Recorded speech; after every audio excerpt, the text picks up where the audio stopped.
O que é cultura? Cultura é um modo de viver? É uma arte? Ou até mesmo uma civilização? Vejamos então a opinião de duas pessoas sobre o que é cultura. São as tradições, né? De cada lugar tem o seu, cada família tem a sua cultura. São os jeitos de viver, né? As crenças. Então cada um segue uma cultura diferente, né? Cada região e cada família tem uma forma diferente de cultura. O conceito de cultura é muito amplo. Então, nós devemos ter cultura, fazer o esforço para se ter cultura, porque com a cultura a gente viaja, a gente lê e estuda para você melhorar de vida. Porque se você não tem um pouco de cultura, você está perdendo tempo na sua vida. Diante dessas duas opiniões, podemos entender que cada um tem a sua concepção do que é cultura. Portanto, a palavra cultura, derivada do termo cultur, refere-se àquilo que remete à arte, à intelectualidade, mas sempre no sentido de delimitação, expressando a identidade do sujeito. A cultura representa o conjunto de tradições, crenças e costumes de determinado grupo social. Ela é repassada por meio da comunicação ou imitação às gerações seguintes. Assim, a cultura é aquilo que a gente sabe, é aquilo que a gente faz. Portanto, todas as pessoas têm cultura.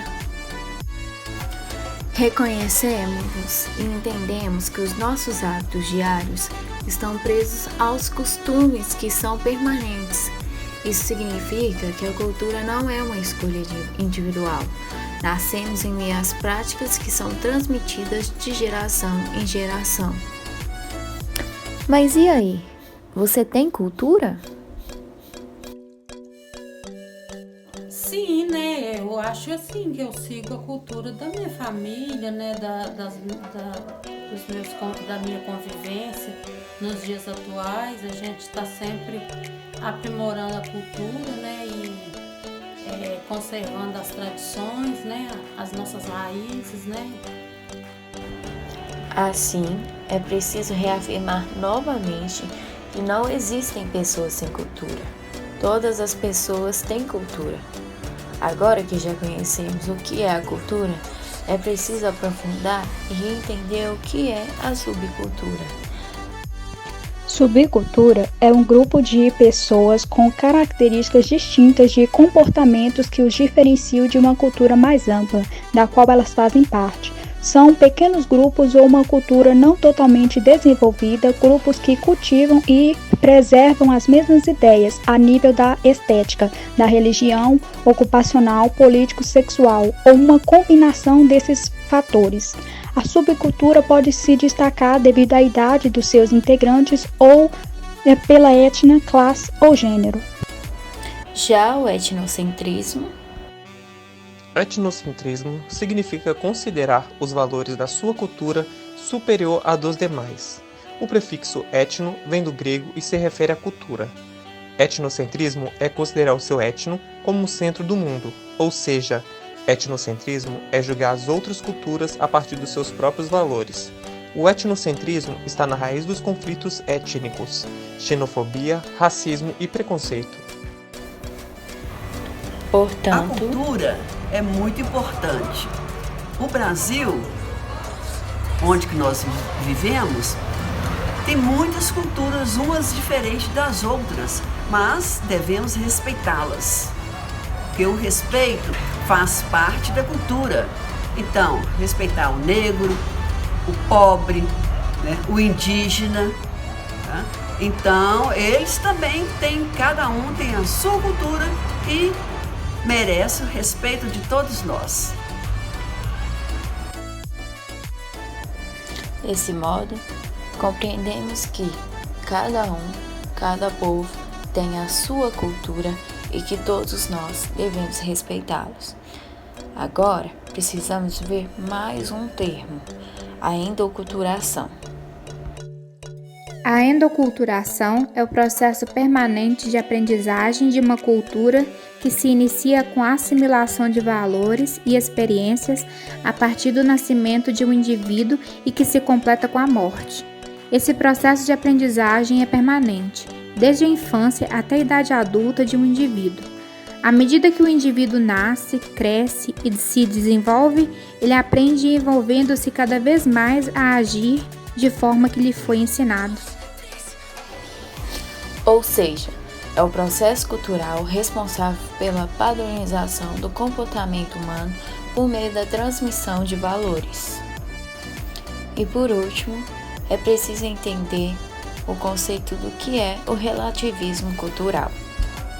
O relativismo cultural é um processo de observar o conhecimento de sistemas culturais sem uma visão heterocêntrica em relação à sociedade do pesquisado, ou seja, realizar, observar sem usar qualquer meio parâmetro preconcebido, e assim realizar um estudo ou observar o sistema cultural em questão sem nenhum preconceito.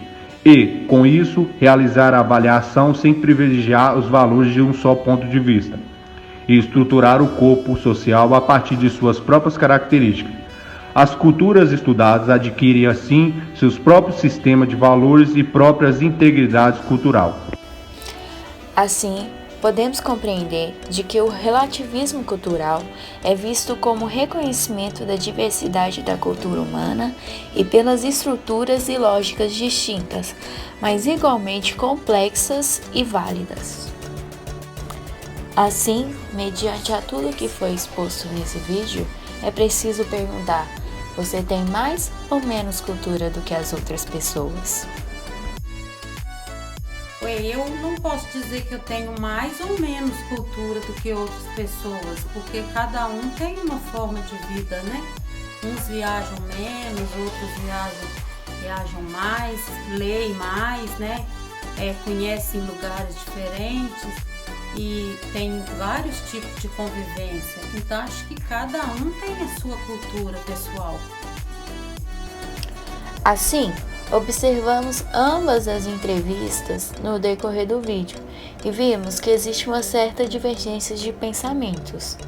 A primeira entrevistada descreve que cultura é a diversidade, baseada em sua etnia, posição social, costumes e liberdade religiosa, o que de certa forma se encaixa perfeitamente no conceito antropológico de cultura, pois a cultura é tudo que se refere às crenças, valores, costumes, leis, moral e à língua de um determinado povo.